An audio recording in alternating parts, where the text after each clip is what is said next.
Il tiramisù a casa mia è una vera istituzione, oltre ad essere il mio cavallo di battaglia. L'ho preparato così tante volte a mia figlia Valentina che ne conosco ormai ogni segreto. Oggi lo prepariamo insieme.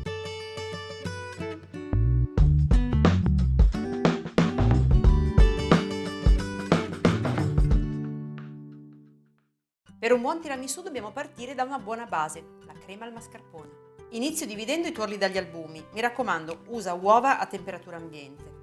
Aggiungo metà dello zucchero e monto i tuorli fino ad ottenere un composto chiaro e spumoso.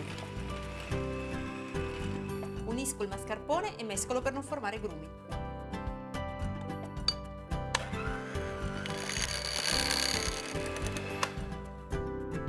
Ora mi dedico agli albumi, inizio a montarli. Stanno iniziando a diventare bianchi, posso aggiungere il restante zucchero in 2-3 volte e continuare a montarli. Posso unire i due composti, verso gli albumi nel composto di tuorli e li amalgamo delicatamente per non smontarli, così, dal basso verso l'alto. E la crema è pronta.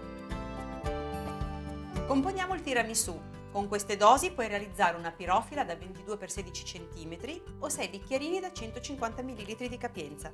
Immergo i savoiardi nel caffè tiepido e li adagio sopra la pirofila. Io l'ho preparato con la moka perché mi piace di più, ma tu puoi usare quello che preferisci.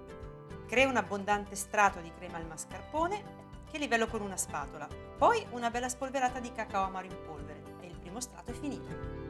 Passiamo al secondo strato, inzuppo i savoiardi e questa volta li metto nella pirofila in senso opposto come li ho messi prima, in questo modo sarà più semplice tagliare il dolce. Ancora crema, livello per bene e termino con il cacao amaro. Lo metto a riposare in frigorifero per almeno 3 ore.